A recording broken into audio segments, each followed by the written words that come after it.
Hello and welcome to the MOOC on optical communications.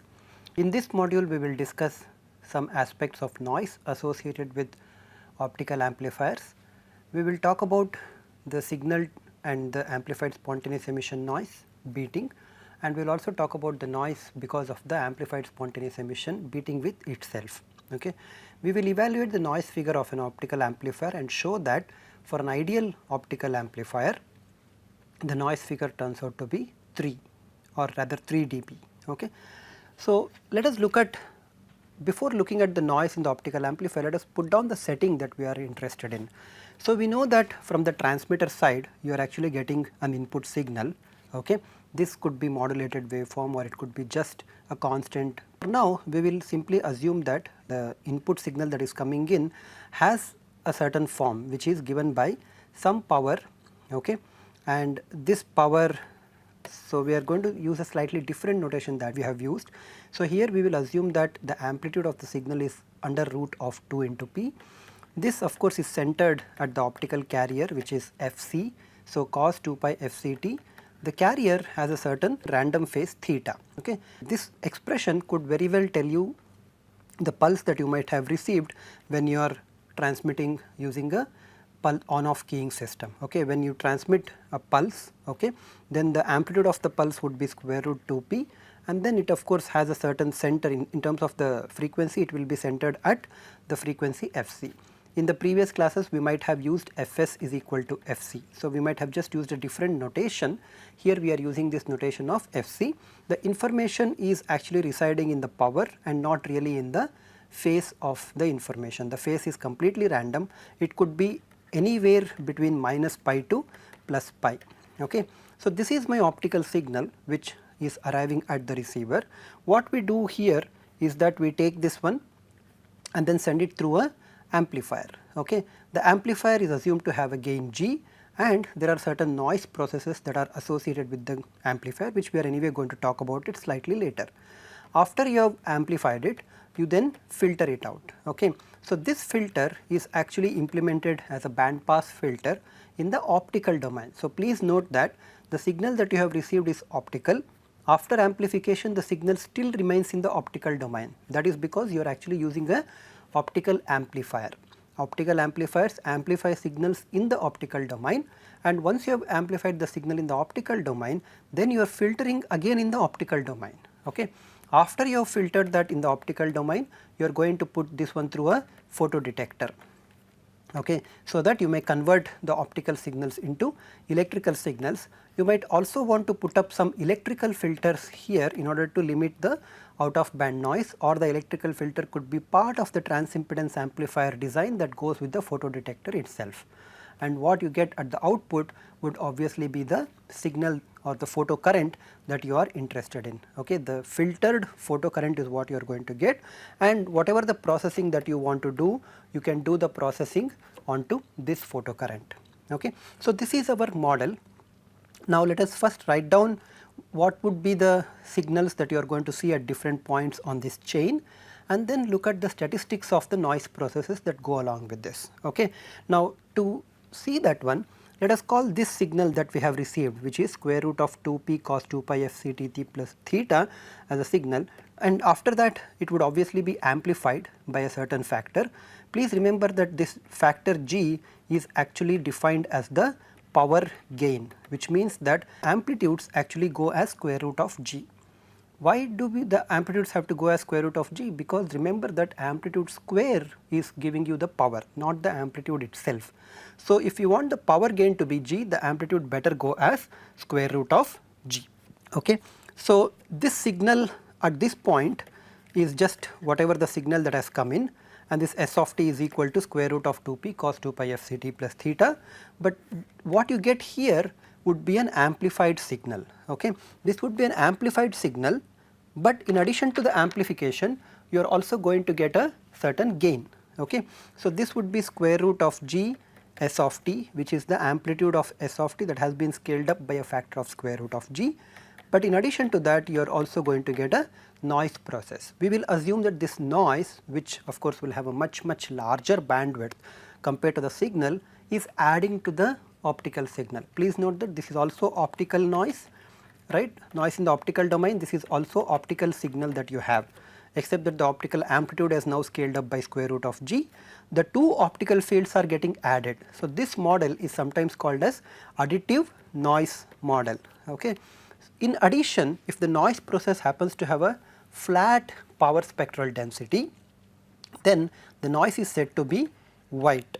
In addition to that, if this flat or white power spectral density, the noise is also Gaussian distributed, then you talk about additive white Gaussian noise, and this is the model that we are going to use. So, our optical amplifiers are described by additive white Gaussian noise processes or additive Gaussian noise models. The noise adds to the optical signal.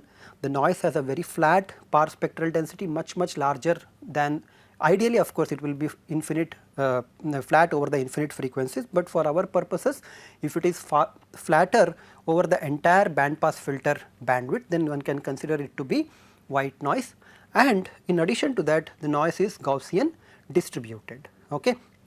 So, this is the AWGN model. What you have to take away is that after you have amplified the signal, you do not just get the signal, right. It would have been wonderful if we just had this as the output. Unfortunately, you have to also cope with the noise that the amplifier itself adds to it, right. And we have seen the reasons why the amplifier would add noise. The amplifier has spontaneous emission. Remember, the optical amplifiers are more or less like lasers, except that the feedback has been eliminated or the feedback has been made very small. There are still two processes, one is the stimulated emission and the other one is the spontaneous emission taking place, except that the stimulated emission dominates over here because you are sending in the external input signal. However, the spontaneous emission still keeps taking on. Okay. These spontaneously emitted photons will have a different polarization, they will have the random phase that is associated with them, with the result that the total field can be written as the stimulated plus the spontaneous one, and the spontaneous is actually a summation of certain random optical fields which have random polarizations. Okay. And then so you can call the polarizations as some EP. So, they have a random polarization. Of course, in this case it would be polarization as either X or Y polarization, but that itself is quite random. So, it does not, you do not know beforehand whether the spontaneously emitted photon would be X polarized or would be Y polarized. It would also have fluctuate in the frequency because it will have, although the center frequency would be Fc, because the amplifier itself has a wide bandwidth, it will have its frequency which is completely kind of fluctuating or changing. In addition to that, there is a different noise as well.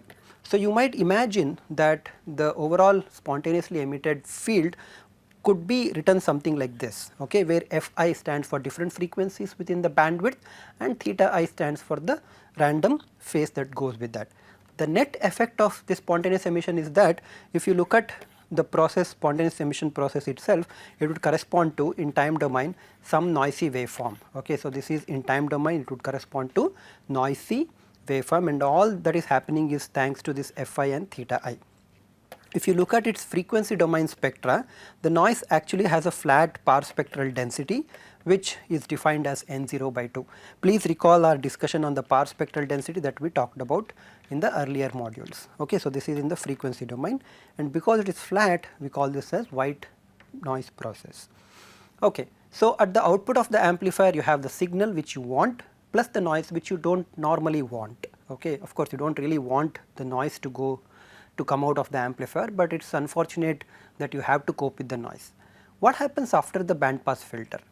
Remember that the signal is centered at Fc and is usually having a certain finite bandwidth, right. So, if you choose your optical band pass filter having a bandwidth of B0, which is just enough to pass the signal, okay. Remember, the signal is coming from the transmitter all the way propagated through the fiber. Now, with the fiber you might actually see that fiber has both dispersion as well as non-linearities, with the result that the spectrum of the signal may not be exactly the same as the spectrum at the transmitter side. The spectrum would have slightly broadened, and your filter, optical band pass filter, should be sufficiently large to accommodate the extra broadening that the spectrum might have experienced. Okay. So, the bandwidth of the optical band pass filter is B0, which is just sufficient in order to handle all the information content within that. So, that is why we model this as a ideal band pass filter. After filtering, the noise would not be just n of t, it would be a different version, while the signal is more or less unaffected over here, because the signal, as we have said, is within the bandwidth, therefore it passes through the band pass filter with very little distortion. We will assume no distortion here, but the noise gets filtered. Let us call that filtered noise as NF of t. Finally, at the output of the photodetector, okay, so let me write down the output of the photodetector down here. What you would get is that you have square root of g s of t, which is the input signal or the information bearing signal, and the filtered noise. The photocurrent that comes out of the photodetector will be proportional to this particular factor, correct? It would be given by responsivity into optical power. Optical power in this case comes both from the signal as well as the noise. So, raising this to the magnitude square will give you the power, multiplied by R will give you the photodetector. This can be further filtered, okay, using the electrical filter EF. But let us look at what terms are you going to get here. Expand this magnitude square and you get one component here, which is g s of t magnitude square. The other component would be 2 square root of g nf of t s of t, and the third component is basically nf of t magnitude square. Clearly this is just the signal component, and because this is signal multiplied by a signal or signal complex conjugate, we call this as signal and signal beating.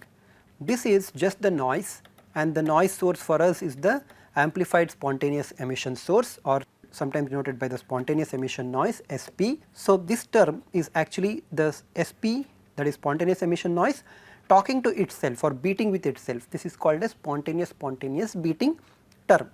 Finally, you have a cross coupling between signal and spontaneous noise, which you call it as a signal and spontaneous noise. Our objective would be to try and look at all these terms individually and then find out the noise power and the signal power, so that it allows us to write down what is the signal to noise ratio of this amplifier. Okay. So, we are going to do that one. Please remember, these are just the terms that are coming out from the photodetector. Okay. After this, they have to be filtered further. So, we are going to look at what happens when you put them through the electrical filter later on. Okay. So, as a start, I would start with a slightly different version of the short noise that we have talked about. Remember short noise? Well, we talked about the short noise and we said that the power spectral density of the short noise, I am not sure whether we use the same notation as rho sh, but does not really matter. This short noise was given by 2q r p, where p stands for the optical power, times, so this is the spectral density, right. So, it was actually given by 2q into rp, right. So, this is the power spectral density. When you multiply this one through the bandwidth that you are looking at, that would give you the short noise power. Okay. So, that is what we had looked at, and the short noise spectral density by itself is given by 2q rp, multiply that short noise variance or the short noise power spectral density over the total bandwidth is going to give you the variance of the short noise. So, I think we had represented this as ISH for the photocurrent. We had represented this one as the variance of the short noise process, and that is the variance of the short noise process. Okay. So, this is what you are going to get. Now, our signal, or rather our optical field, actually has one short noise component sitting right because of the signal itself, right. Because there is a certain non-zero signal power, this non-zero signal power will in turn introduce a certain short noise component. However, these noise processes do not exactly look like short noise processes, because there is a cross multiplication of the filtered noise and the signal, optical information bearing signal, and this one is noise and noise beating. To understand and appreciate what actually goes on with those terms, let us completely forget about what we had learnt about the short noise. Okay. This following presentation is actually taken from a very interesting paper by two people, Rajiv Ramaswamy and P.A. Humblet. So, I would request, in case you have a little bit of a doubt over what we are going to talk about for the next 15 to 20 minutes, to have a look at this paper. This was in 1990, I think it was IEEE Journal of Light Wave Technology. I think it was crosstalk something, I do not exactly remember the full detail. I will post the links of this paper on the web page. Okay. So, whatever we are going to discuss is derived heavily from the paper that was authored by these two. Okay. The idea here is very simple. You have over time, so you have a time axis. Let us imagine putting up short windows of time. Okay. So, we want windows or intervals of time. These time intervals are all located at, say, this one is located at k times delta t. By this way you could have easily guessed that the width of each interval is delta t. So, every interval is the same width as delta t. Okay. So, for the kth time instant the width will be delta t, but the endpoints of this interval will be k minus half delta t, and this fellow is k plus half delta t. Okay. Does it make sense? Well, let us look at what happens when k is equal to 0. So, for k equal to 0 you are looking at a width of minus half delta t, or the endpoints of minus half delta t and plus half delta t. Certainly the width of this one is delta t, and t0, which is when k is equal to 0, which is t0, right, happens to be at 0th time axis, right. So, this is how we are considering these intervals. What is important is that one unit of this one does not really overlap with the other one. So, these are called as non-overlapping intervals. In this non-overlapping intervals, let us imagine that at each interval, okay, I am going to get some number of electrons generated. Okay. Where is this electrons generated? It is in the photodetector, right. So, let us say the photodetector, which of course has to actually look at the number of photons coming in, and each photon will generate a carrier based on the quantum efficiency of the photodetector, correct. So, if the quantum efficiency of the photodetector is eta, then for each photon that comes in, eta times the photon number would be the number of electrons or number of electron hole pairs that are generated. And these electrons, when they are generated, they will have to move to the one end of the other end of the photodetector material to constitute the current, and this process can be thought of as actually having a pulse that is emitted. Okay. So, this pulse, let us call this as some h of t. Okay. So, this is the basic pulse that is emitted. So, at each time you actually have some electrons that are present, there will be the number of electrons times this h of t. So, the basic pulse is also emitted along with that. At each interval you actually have different number of photons. Okay. So, at the k minus 1th interval you might have had n k minus 1. We will also assume that the number of electrons that are received or generated here, not received, generated here in the kth interval is completely independent than the number of electrons that are generated in any other interval. In other words, nk, if you consider this as a random variable, then nk and nl, where k and l are two different non-overlapping time intervals, they are considered to be independent. Okay. What would be the total current? Remember, this is just the number of photons that are emitted. So, the current itself is given by, it is the number of electrons times E, where E is the charge on each electron. So, this times E will be the number of electrons or the number of charge carriers that are generated, and these charge carriers are going to be traveling through the photodetector to constitute the current pulse. The pulse here itself would be shifted to the time k delta t, okay, because this is, we are considering the kth interval, and you simply sum this entire thing from minus infinity to plus infinity. So, this is how you can view the current, short noise current, that is being generated from the photodetector. Okay. But what can we talk about Nk? Nk is the number of electrons generated in time width of delta t, but this can be obtained as average number of electrons, okay, that are generated multiplied by time interval, right.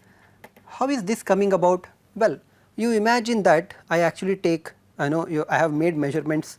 So, in the first in the 0th interval you got n0, in the minus 1 interval I got n minus 1, n1, n2 and so on. Okay.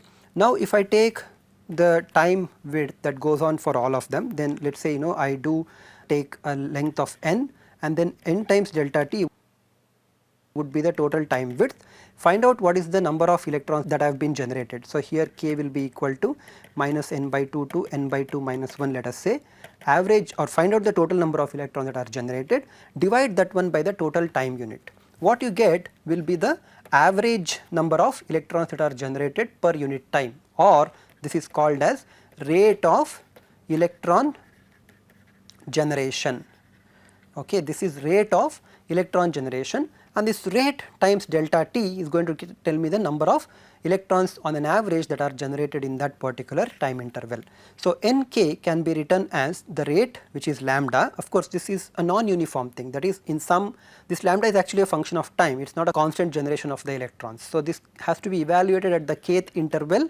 What is the value of the rate at the kth interval, multiply this one by delta t, which is the unit width of the interval of the kth interval, right. So, this would be giving you the, this will give you the number of electrons that are generated in the kth time. But what exactly is the rate of electron generation? Well, we said that electrons are going to be generated depending on how many number of photons are converted into charge carriers, and that depends on the quantum efficiency eta. So, eta times the number of photons, which would be given by h nu. Please note that nu is equal to Fc in our case. However, I am going to use nu because that is kind of giving me the h nu gives me the energy. So, that is something that I am used to. Okay. So, this would be the rate of electrons that are generated.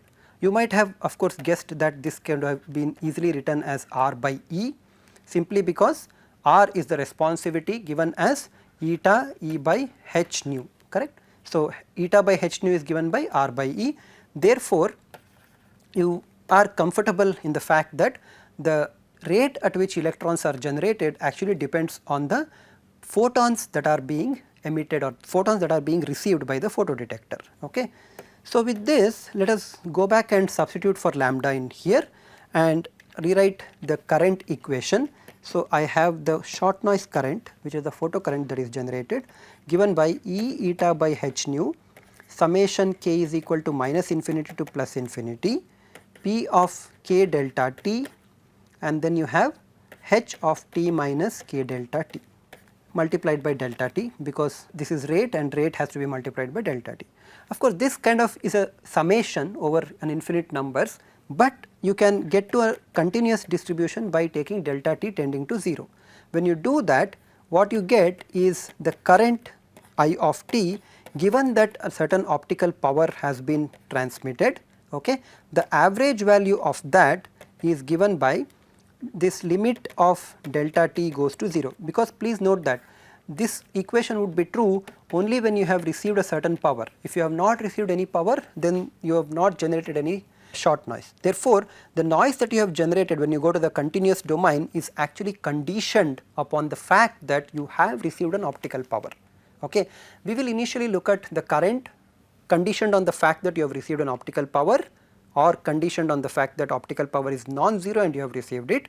Then we remove this conditioning factor. So, we remove this conditioning later, but with the conditioning and going from discrete to the continuous domain, when you apply delta t tending to 0 limit, this can be rewritten, the summation can be replaced by the integral, and the equation simply becomes E eta by h nu. We are assuming that these are all constants. Okay. Integral of p of tau times h of t minus tau d tau, where tau goes from minus infinity to plus infinity. Okay. Of course, there has to be an expectation operator. This is not exponent, this is an expectation operator. You can write down this current here in this particular way. So, this of course would be equal to taking the expectation operator inside and recognizing that the only random stuff that is coming here is from p of tau. E of p of tau would be the average power that you have received. Okay. So, this would be the average power that you have received. We will do this calculation slightly later, because more important than the mean, I am interested in the autocorrelation. Okay. The autocorrelation will be is defined as I of t1, I of t2 for time intervals t1 and t2, again conditioned on the fact that we have received a certain optical power. If we have not received an optical power, we would of course not be able to evaluate this expression. Okay. You can substitute you know from the previous this one. So, let us just look at what is I of t1 given t2, we can put in the expectation operator anytime we want. Okay. So, you go back to I of t here and this is I of t, here you substitute I of t1 and I of t2 and then multiply. So, there is going to be 1 delta t over here and this eta by h nu into p of k delta t is nothing but lambda, and you can write down the equations in this following way. So, you have E, before you go to the case of lambda, let us go to the first notation. So, I have to look at this short noise expression, evaluate at times t1 and t2, okay, which are considered to be 2 different times. Okay. There is no relationship between t1 and t2, later we will see that there is a relationship that we want to impose. Okay. So, here you get E of k n k h of t1 minus k delta t, okay, and you have one more summation coming from. So, let us also not put the limit delta t now itself. So, we will put the limit later. So, you have E L and L, this is because when you multiply 2 units, right, 2 things, you have to also take care of the cross products that can come in, therefore, you have to use another dummy variable L. So, you have N L h of t2 minus L delta t. Okay. This double summation, this is actually a product. So, this double summation can be written in 2 terms, one term when k is equal to L and the other when k is not equal to L. So, when k is equal to L, you have E square, summation is still there, but k, and remember k is equal to L, and you get n k square because k is equal to L here, h of t1 minus k delta t, h of t2 minus k delta t, this is first term, plus you have one more term which is E square again because you have that, and the double summation continues k into L, you have n k n L h of t1 minus k delta t, h of t2 minus k delta t. Okay. Clearly k must not be equal to L in this second expression. Now we are ready to put in the expectation operator. So, if you put in the expectation operator onto this one, you see that the random variables are coming from nk. Okay. So, you get 2 variables E of nk square and E of nk into nl, and we are going to discuss this one. So, the discussion continues in the next module. Okay. Do not go anywhere, we are going to look at the variances of each of them and then talk about what happens to the autocorrelation of the current. Thank you very much.